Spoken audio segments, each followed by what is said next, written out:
librerías. Merece las horas que le puedan dedicar a su libro. Es una escritora que de manera muy puntual usa el lenguaje, cuenta historias interesantes. En algún momento en el Centro Mexicano de Escritores había dos maestros, Sergio Elizondo y Rulfo. Y Sergio Elizondo siempre le decía a sus alumnos: pulan el lenguaje, tiene que ser poético, la sonoridad. Y Rulfo les decía: cuente, no cante.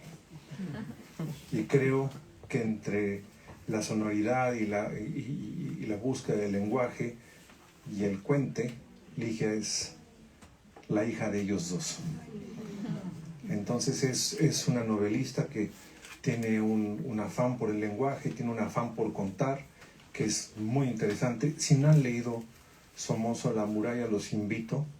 Somoza es un relato muy descarnado de lo que significó la revolución sandinista para una niña de 11 años, cuyo padre era el mejor amigo de Somoza. Entonces imaginen las contradicciones que esa niña vivió y que con el tiempo se dio cuenta de la monstruosidad de lo que había significado el dictador. Pero vamos a esta novela. Esta novela trata sobre algo muy curioso en la vida de Ligia. Cuando estaba hablando con su abuela, le dice: bueno, tu apellido realmente no es Urroz. Ese era el apellido de soltera de tu tatarabuela. Entonces, ¿cómo fue eso? Es que resulta que un alto jerarca de la iglesia tuvo ciertos que veres con una Josefa, que es tu tatarabuela, un tanto cuanto adolescente, y la embarazó. Caray. Un alto jerarca de la iglesia es el tatarabuelo de Ligia. Y a partir de esa historia que le cuentan, Ligia inventó una ficción sobre lo que significa ser víctima o partícipe o amante, como le quieran llamar. No sabemos si fue una violación, qué fue en realidad, pero Ligia hace una ficción y toma ese desquiciado minotauro de rumores y de chismes que había alrededor del alto jerarca de la iglesia y le da vida en una novela. Una novela que se la van a pasar, como decimos en México, de poca madre. Se van a pasar un muy buen rato, se van a cuestionar. Yo le digo a Ligia y yo tenemos una vida familiar muy distinta. Ligia viene de una familia católica conservadora, yo vengo de una familia agnóstica liberal. Entonces cada vez que me habla de este mundo de conservadores, para mí era como ver peces traídos del fondo del mar que jamás había visto. Entonces, para una gente liberal como yo, leer un libro de estos es muy entretenido. Para una persona conservadora como Ligia, o la gente que venía, bueno, formada como Ligia, para gente conservadora, van a decir: bueno, ¿de dónde vengo? ¿Qué pasa con la iglesia? ¿Qué está sucediendo aquí? Y es una novela que transita entre España, León, España, y Nicaragua.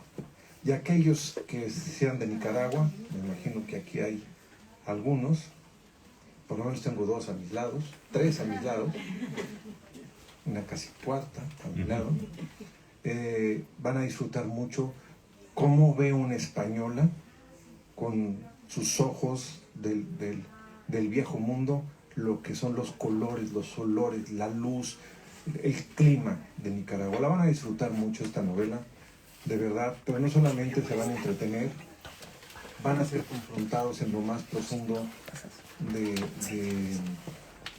sí mismos. Entonces, no dejen de comprarla. Estamos a finales de septiembre. Pueden llevarse de 10 ejemplares firmados cada uno para regalarlo de Navidad, ¿no? Ya saben, cuando uno llega a una cena siempre lleva un vino, lleva unos chocolates. Yo les sugiero que lleven libros. Lleven 5 o 6 libros y digan: la próxima vamos a tener de qué hablar. Y qué mejor que hablar que por mi gran culpa. Le dejo la palabra a Valentina Traba.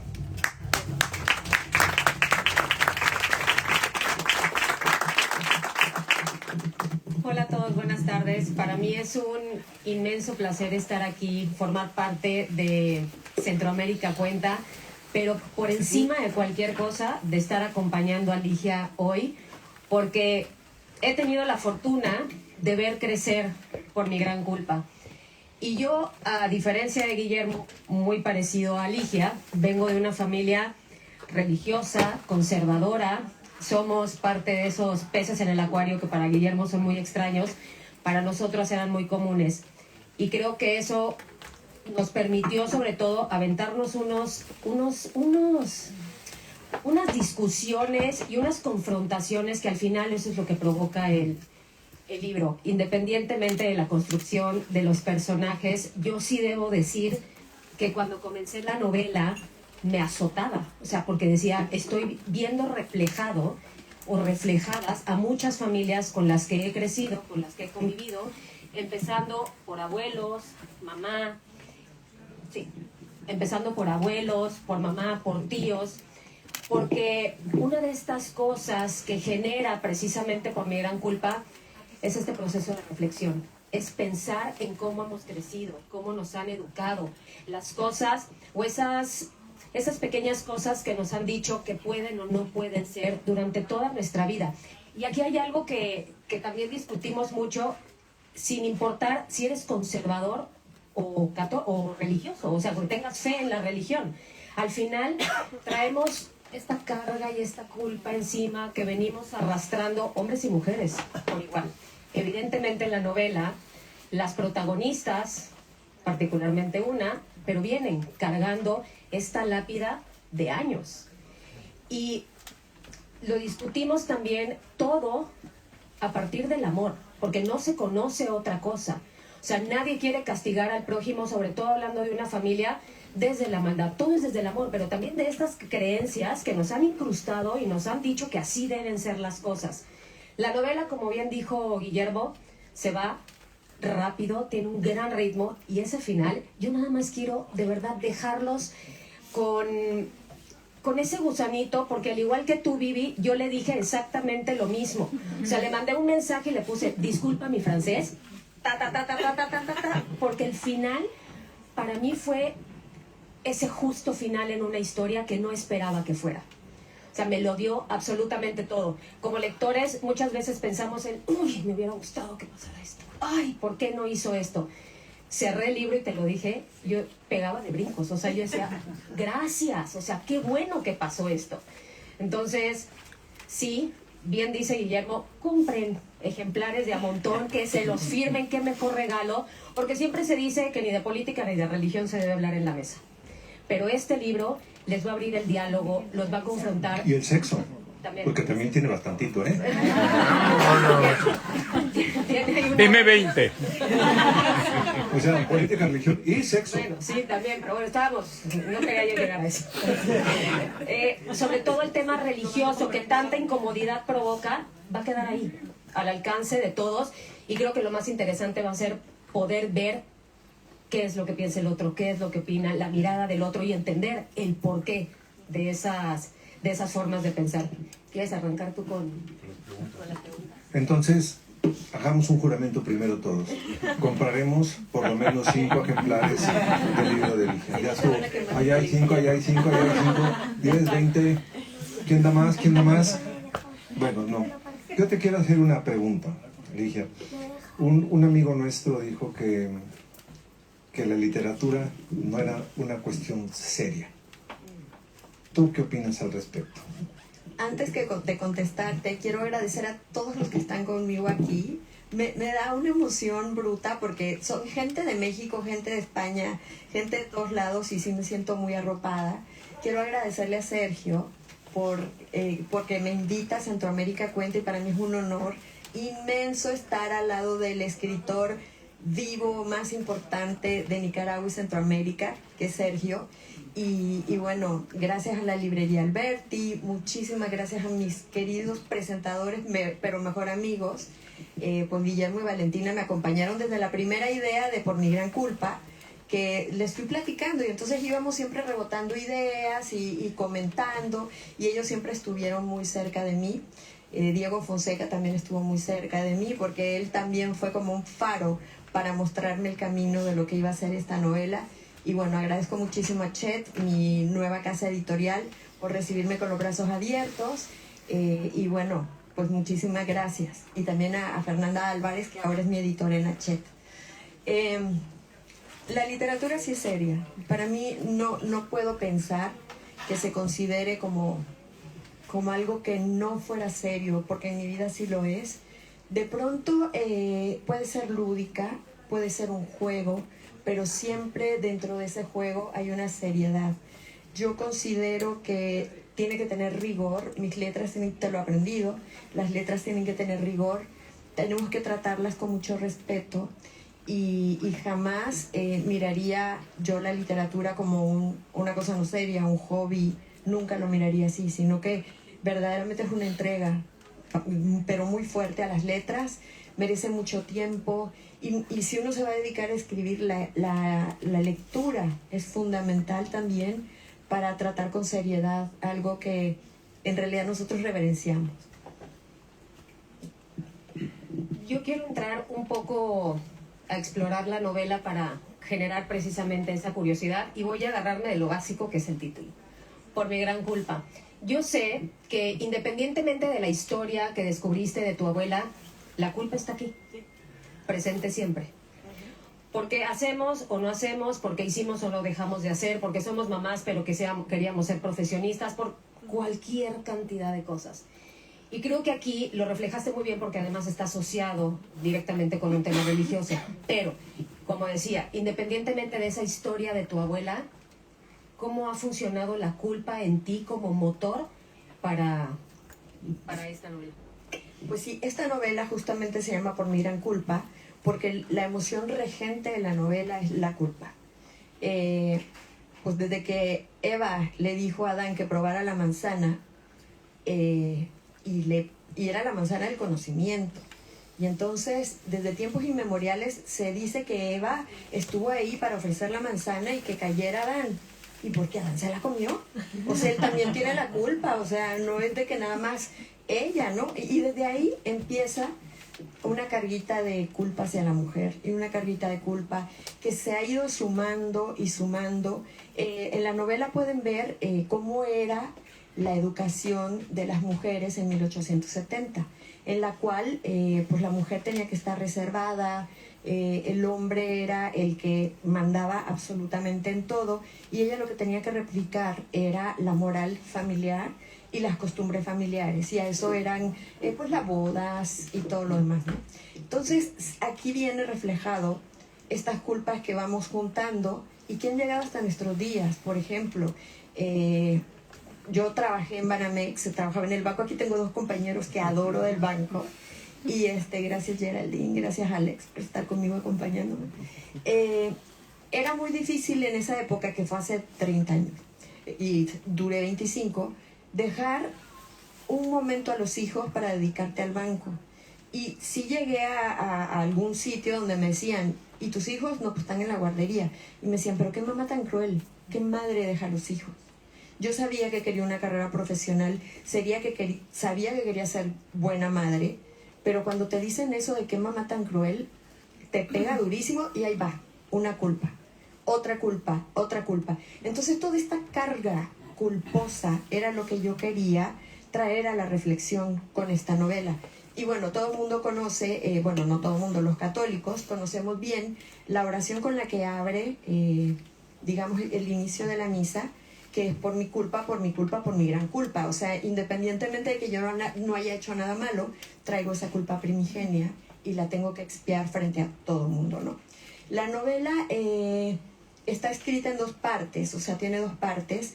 La primera parte es un viaje que vemos que viene un padre, que viene con sus dos hijas y que la va a subir en un barco en Galicia, y no se sabe para dónde van.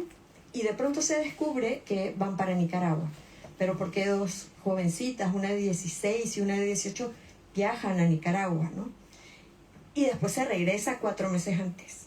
Y esos 4 meses antes son en la Catedral de León, del Reino de Castilla y León, donde hay un ambiente sórdido, se está rezando y está la figura del obispo. Entonces es una figura, el obispo es una persona impresionante, seductora, que nada más habla y te convence con la palabra, pero además tiene este carisma brutal. Ese señor obispo ahí se queda de pronto y volvemos al viaje. Y en el viaje vemos estas 2 niñas que conocen a una mujer que se llama María Luisa, que es una mujer fuerte, una mujer que les va a ir enseñando a lo largo de su vida lo que es quitar un poco esas cadenas, porque a veces Dios se distrae y cuando se distrae uno de pronto puede soltar todos estos lastres y estas cadenas, y es una mujer espectacular. Luego les puedo decir de dónde viene cada personaje. Y se regresa uno a la Catedral de León y es cuando se da cuenta que el obispo ha abusado de Josefa, de la protagonista. Y entonces se va construyendo, digamos, esta línea de tiempo que va y viene, una analepsis y una prolepsis, o sea, de que me regreso al confesionario, que fue lo que pasó, y después voy al viaje, me regreso y voy al viaje, hasta que se junta la línea del tiempo en el barco y llegan a Nicaragua. O sea, ya en Nicaragua va más lineal y empiezan a pasar cosas nuevas, ¿no? Cómo ella empieza a hacer una nueva vida y cómo ella empieza pues a soltar todos estos lastres. Le ocurren cosas horribles también en Nicaragua, también cosas muy lindas, y también a su hermana.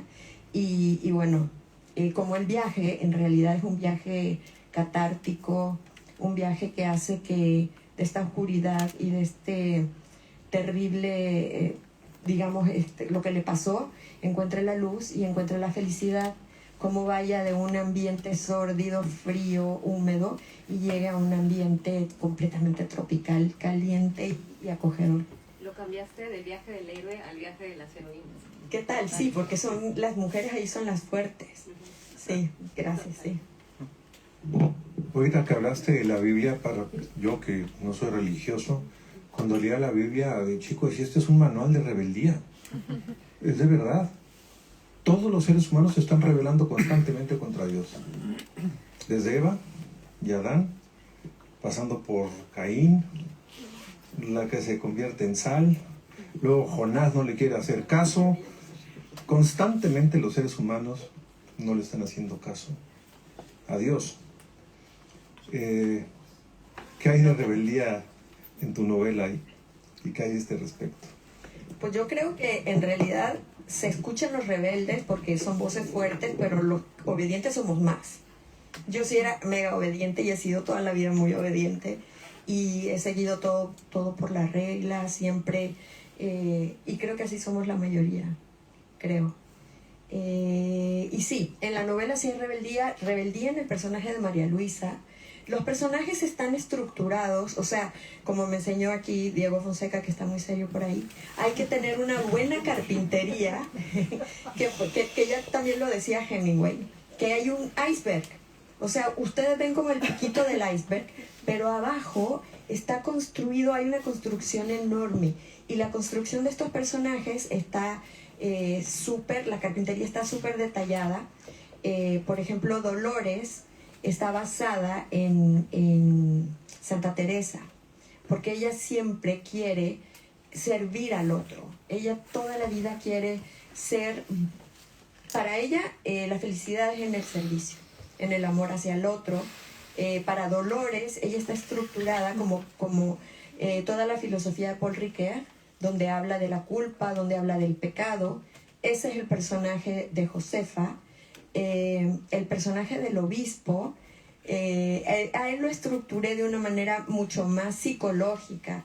Me metí al DSM-5, no sé si ustedes ubican qué es el DSM-5, pero es donde vienen todas las enfermedades mentales y que lo estudian los psicólogos. Y como mi hija es psicóloga, me metí ahí y le dije, ay, por favor, préstame tu DSM-5. Me dice, no, porque vas a empezar a querer saber que todo mundo que tiene, ¿no? Y empecé a leer el DSM-5 y dije, qué maravilla, aquí se pueden sacar un montón de novelas. Y bueno, lo empecé a leer y ya tenía yo estructurado que era, digamos, las cuestiones que tenía el obispo. mucho narcisismo, mucho trastorno de la personalidad. Y aquí es bien importante pensar, y eso es una reflexión que cada lector se la va a llevar, si el obispo comete esas atrocidades porque está enfermo o porque es malo. Y entonces aquí viene toda la filosofía de la maldad, ¿no? De si en realidad esta persona lo hace porque tiene mala leche o esta persona lo hace porque está un poco enfermo, ¿no? Porque de pronto se dice, ay no, hay que perdonarlo porque tiene un trastorno de la personalidad, pero también es un ser completamente demoníaco, ¿no? Entonces eso se lo va a llevar cada quien, esa reflexión, cada quien va a pensar qué es lo que le está pasando a este señor. Y bueno, el otro personaje importante, que es María Luisa, ella metí todo lo mejor de todas las mujeres que tengo a mi alrededor, lo más entrañable, y a ella la alimenté con eso. Es una mujer súper fuerte, súper amorosa, que quiere, que cobija, que acompaña, y que de pronto ella es rebelde. Ella sí que lo es rebelde, y bueno, ojalá que le guste ese personaje que a mí me fascina. Entraste a los personajes, gracias. Yo creo que algo que disfrutamos mucho los lectores siempre es encontrar estos matices dentro de un personaje, ni todo bueno ni todo malo, porque al final nadie es completamente bueno ni nadie es completamente malo. Y creo que lo lograste a la perfección con cada uno. El padre, acuérdense de mí, del padre. Por un momento lo quieres matar y por otro empiezas a cuestionarte cuáles son sus verdaderas motivaciones, pero no solo con el padre. Porque llega un momento a lo largo de la historia que pasa lo mismo con los personajes femeninos. O sea, las circunstancias muchas veces te llevan a reaccionar como no te creías capaz de que podías hacerlo. Y de repente estás en una situación que dices, sacó mi peor lado o mi lado malo. Y así como puedes potenciar las cosas buenas, también la situación te puede llevar a destapar la coladera y que salga todo lo podrido. Y eso me parece un trabajo significativo en una novela, porque si no tienden los personajes a caricaturizarse, a caer en estereotipos, a que el personaje no resulte verosímil. Y eso creo que lo logras con el padre, que para mí es el personaje que necesitaba tener estos matices, pero también con Josefa, con Dolores y con Genoveva. Sí, y también, bueno, Josefa de pronto es una mujer que le ha ocurrido una cosa terrible, pero y ella sabe que ha sido violentada por el sacerdote, pero a la vez quiere al sacerdote, pero a la vez está enojada con él y a la vez siente celos si él se acerca a otra de las mujeres que están ahí. Entonces ella tiene esta revoltura y ella dice, ¿será que él me violenta porque es mi culpa, porque yo lo estoy provocando? Porque a lo mejor si yo fuera fea y él no se acercara a mí, a lo mejor yo tuve la culpa de ser así. Y él se lo refuerza eso, porque está en las charlas, como es su guía espiritual, él le refuerza todo esto, que ella es buena, que ella tiene que acercarse a Dios, que ella, ese acto que está realizando con él, bueno, que más bien él realiza con ella, es por amor a Dios y que con eso se va a salvar, ¿no?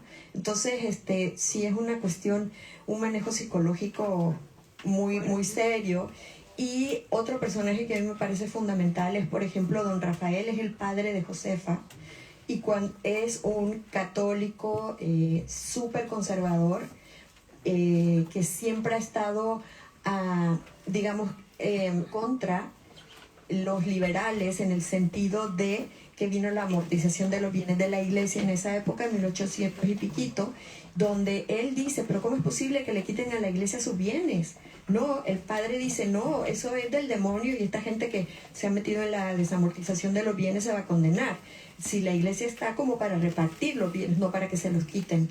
Este señor tan ultracatólico que tiene a sus hijas educadas en el catolicismo, cuando se da cuenta que el cura abusó de ella y trae un hijo de ella, se vuelve loco, porque él dice, pero ¿cómo? O sea, toda mi moral, todo donde yo estoy sostenido se me está derrumbando.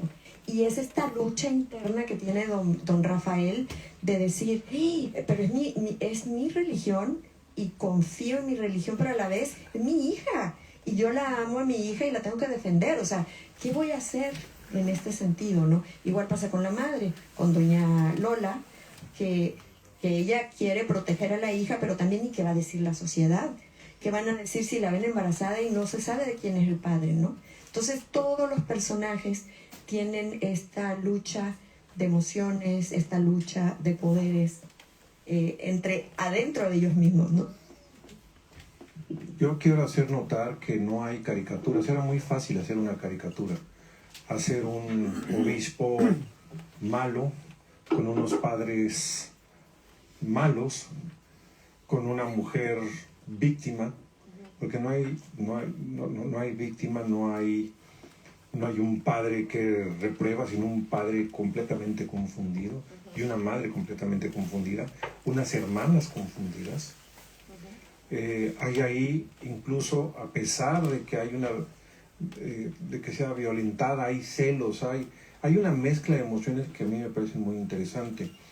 Y cuando yo te decía de la rebeldía, lo curioso es que el acto transgresor proviene de quien debió haber sido intachable. Se supone que es una persona que está de alguna manera más vinculado a Dios, que es el obispo. Y entonces el acto transgresor, el acto que revienta todo, es a lo que me refería con... La mayor rebeldía viene del obispo. Él es el que y que gracias a eso estás aquí, ¿verdad? Si no hubiera sido un hombre transgresor, no hubiéramos tenido el placer de tenerte con nosotros. Entonces, ¿no? Los designios de Dios son misteriosos. Pero bueno, yo sí quiero recalcar estas profundas contradicciones y que no hayas hecho víctima nada más, porque podría haber sido una mujer que se lamentara todo el tiempo, pero ¿podrías hablar un poco de esas contradicciones? ¿Ahondar lo que ya había señalado Valentina?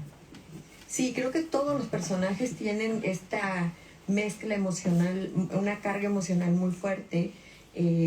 Justamente te digo, el padre que es profundamente católico, pero a la vez tiene que defender a la hija y no quiere dejársela al Señor para que de pronto la siga violentando, ¿no? Entonces van a ver ahí, no les quiero spoilear la novela, pero él toma una decisión para separarla del sacerdote. Pues la madre también tiene esta lucha de, digamos, de emociones, de ¿será que fue también mi culpa porque no la cuidé bien? Y eso que iban con la dama de compañía, porque para hacer la novela, como es 1870, fue una novela que tuvo mucha investigación. Yo que soy rata de biblioteca, me encanta la investigación y me quedaba horas y horas y horas en el proceso de investigar. Pues los trajes para el ambiente de la época, ¿no? Los trajes, cómo iba a ser el barco, cómo iba a ser las mujeres que estaban ahí, que la educación en España en 1870, la educación en Nicaragua, cómo dos mujeres podían viajar solas, dos menores de edad, no, tenían que tener un salvoconducto, una carta de un permiso de que tenían que ir ahí con alguien mayor, o que el padre daba el permiso y le iban a recoger del otro lado, ¿no? O sea, la investigación es fundamental. De pronto yo investigo, usted no investiga, yo lo sé, pero pues somos diferentes, trabajamos distinto.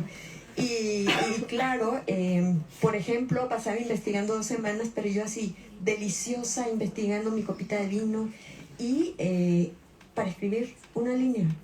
Y en una línea hay un proceso fuerte, ¿no? Y claro que creo que en la próxima novela también, o sea, el proceso de investigación lo celebro mucho, lo honro, y pues sí soy un poquito de rata de biblioteca. Ya me desvié un poquito del camino que me preguntó, pero bueno, ya lo habíamos platicado un poquito antes. No, tengo 2 dudas, pero también quiero darle oportunidad a la gente por si quiere preguntar. Una es justamente las repercusiones que pueda tener la novela en tiempos actuales, ¿no? En cómo, lo que les dije al principio, cómo nos puede cuestionar, porque hay un personaje por ahí que maneja también muy bien la doble moral. Un personaje que lo hablamos, que es aparentemente todos en ese momento están muy apegados a la religión, pero no siempre hacen cosas buenas, purificación, a ella me refiero. Entonces, creo que ese tema además, el tema de la doble moral, es algo con lo que todavía podemos identificarnos muchísimo más, porque predicamos o creemos que predicamos ciertas cosas y en realidad estamos haciendo otras por debajo de la mesa, entonces como que no es congruente lo que decimos con lo que hacemos o viceversa. Y creo que también dentro de toda esta revolución que puede provocar un tema como el que estás tocando, también creo que es este momento que me encantaría que funcionara como para concientizar y concientizarnos de cómo nos comportamos y desarrollamos en el entorno en el que vivimos. Lo dije al principio, seamos creyentes o no, conservadores o no. O sea, al final se trata de ser buenos seres humanos y punto. Y si además de eso te sientes cobijado, respaldado por alguna religión, bueno, pues qué maravilla. Pero creo que, y yo siento, y lo digo porque cuando estaba yo haciendo la lectura, mi mamá la estaba haciendo al mismo tiempo que yo. De hecho, mi mamá me quitaba el libro cuando yo me quedaba dormida en un viaje y me decía, ya avancé, pero vuélvete a dormir porque quiero seguir leyendo. Y sé que a ella, por la formación que tuvo, hubo algo que le estaba... De repente estos temas son muy difíciles de aceptar, y así como hay gente que los recibe de manera abierta, te dirá, yo no quiero saber porque quiero seguir creyendo en lo que siempre he creído y que nadie desmitifique o me aviente del pedestal estas figuras. Entonces, esa parte, no sé si seas consciente de eso que pudieras provocar en tu entorno y en muchos otros en los que no estás inmersa o no formas parte. No, sí me queda claro, y sí tengo temor de Dios. Claro que me queda claro. Y no quería yo hacer una novela contra las instituciones, jamás. La iglesia, como la conocemos los católicos, porque soy católica, es el clero, o sea, el sacerdote, todo el clero, y la gente que está en la congregación, las mujeres, los niños, los ancianitos, todos los que van a la iglesia, bueno, digamos a la iglesia que es el recinto, es la iglesia como comunidad. Y el Papa Francisco, que soy fan del Papa Francisco, alguna vez dijo que él creía que los abusos del poder de los sacerdotes se debían a que tenían justamente tanto poder que creían estar por arriba de la mujer que llegaba a rezar. Y el Papa Francisco lo que él pedía definitivamente era una horizontalidad en la iglesia. Entonces esta señora que llega a rezar, que a lo mejor entra de rodillas, o la otra señora que solo se viene a confesar, o el otro señor que viene a hablar con Dios, está al mismo nivel que lo que debería estar el cura. No tendría el cura nunca que estar por arriba, ¿no? Y para mí, la iglesia que está aquí en la novela es el sacerdote, pero por supuesto que también Genoveva, también Josefa, también Dolores. Y para mí esta iglesia representada en este libro sale muy bien librada y sale muy fuerte por la parte de las mujeres, porque las mujeres fortalecen ahí la institución. Entonces no es una novela anti-iglesia, no.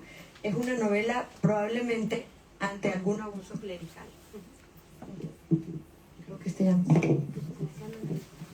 Bueno, vamos a pasar a preguntas. Solo quiero decir que es una novela que van a disfrutar tanto hombres como mujeres. ¿Ok? Eso es muy importante que lo sepan. Los personajes son femeninos, pero eso no significa que no haya también una reflexión sobre lo que significa ser hombre en una comunidad como esta y lo que significa el violentar a una mujer. Es bastante más compleja, que no es una novela solo para mujeres, es una novela para lectoras y lectores. ¿Preguntas que quisieran hacer? Allá. Déjame el micro. ¿Así o con el micrófono? No, va el micro. Gracias, Ligia. Me ha encantado el libro. Pero sí me hizo reflexionar mucho sobre si podemos, o si tú te imaginas que podría existir un mundo sin culpa. Creo que la culpa y el miedo, que estamos relacionados, son como que los grandes socializadores, ¿no? O sea, los que ayudan a la sociedad a estar juntos. ¿Tú te imaginas una sociedad sin culpa? Yo creo, Marisa Lizundia, muchísimas gracias. Marisa estudió conmigo la maestría en la London School of Economics, o sea, hace 40 años. Y me da muchísimo gusto verla acá. en esa época de estudiante se enamoró de su marido alemán, Bogart, y desde entonces están juntos. Me da tanto gusto verlos, o sea, desde que éramos así, nos conocemos. Creo que la culpa siempre la vamos a tener. Creo que la culpa es parte de la condición humana, y la condición humana tiene de todo. O sea, un día puedo a lo mejor contestarte grosera y yo no ser grosera. Igual un día puedo sentirme triste, otro día contenta, ¿no? Esta condición humana está llena de contradicciones, llena de cosas lindas, de cosas malas, de tristezas, de felicidad, ¿no? Pero creo que sí es importante que hay culpas que se deben de expiar de una manera contundente, culpas que no deberían de existir y otras que sí deberían de existir, ¿no? Bueno, si yo le hago algo dañino a otro ser humano, a un animal, a las plantas, lo que sea, sí me voy a sentir mal, sí voy a sentir que me dé culpa de que de pronto dañé a alguien más, pero cargar una culpa que fue porque Eva se comió una manzana, la verdad es que esa culpa no la debo de cargar. Y a mí cuando me dijo, cuando mi abuela nos dijo, nos vamos a condenar la familia a 50 años y hay que estar expiando la culpa de que el trastatarabuelo era un obispo. Y yo, ¿por qué tengo que expiar la culpa de un trastatarabuelo que era un obispo? Yo no tengo por qué expiarla, pero en ese momento me la creí, la compré, y yo todas las noches trataba de rezar, hacer actos píos para que por favor se me borrara la culpa del tatarabuelo, ¿no? Entonces esas se tienen que cancelar, y las otras, las de la condición humana, las del día a día, pues obviamente sí son un motor que mueve la sociedad. Bueno, yo más que una pregunta te quería hacer el comentario que me parece es muy valiente.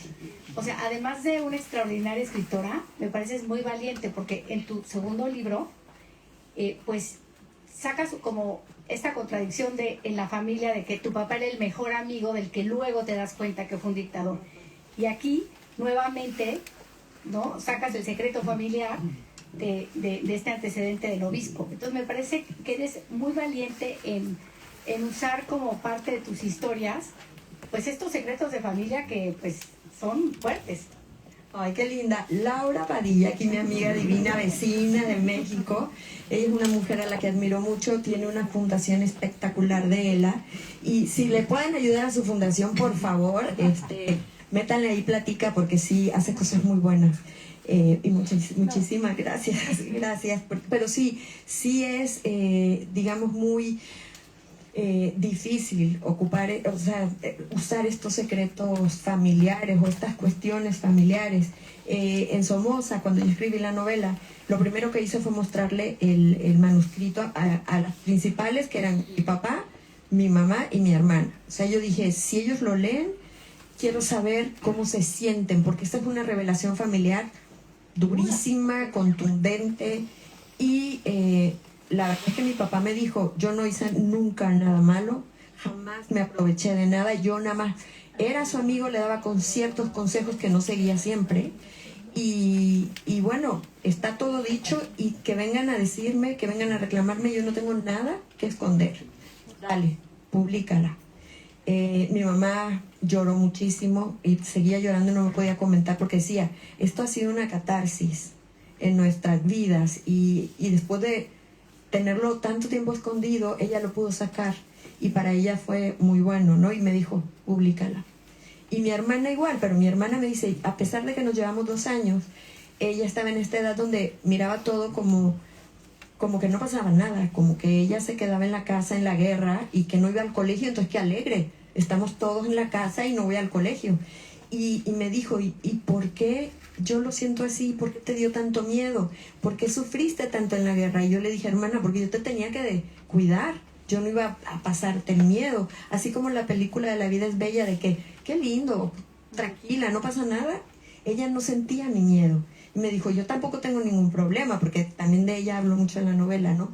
Y bueno, creo que era importante, les dije, pongo seudónimos, me dijeron, no, es nuestra historia, que es una cosa muy fuerte, ¿no? Por mi gran culpa es un poco distinto, porque a pesar de que es basada en un hecho, todo es ficción, todo fue construcción, todo. Entonces, la diferencia de las revelaciones de los secretos de uno y de la otra, creo que es grande. Pero déjame decirte algo, ya nos contó lo que viene. Todavía sigue con lo mismo, sigue valiente. ¿Alguien más quisiera hacer una pregunta? Buenas tardes. Quería hacer una pregunta que ha sido polémica estas semanas. ¿Qué pensáis vosotros tres que basta que sois escritores de la lectura? Si hace mejor persona. Es que ha sido muy polémico esta semana. Mira, en México más o menos nos llegó un refilón de lo que pasó acá. Yo te voy a decir algo, si no leemos no pasa nada, ¿eh? No nos pasa nada si no leemos. Tu vida no cambia. ¿O sí? Bueno, te puedes... No, permíteme. No pasa nada. El problema es si lees. Entonces te pasa todo. Eso es la lectura. Lo que trae la lectura es que nos hace pasar cosas. Yo siempre lo he dicho, un libro, si tú estás viendo toda tu vida hacia allá, leer no se puede empujar un poquito el rostro para ver hacia allá. Grandes libros nos hacen voltear hacia acá. Grandes libros nos hacen dar una vuelta en 360 grados. Grandísimos libros nos hacen ver debajo de la mesa o detrás donde nunca jamás imaginas poner la mirada. Y las obras maestras son las que después de dar todas esas vueltas empiezan a meterse dentro de ti y empiezas a descubrir cosas que ni sabías que tenías.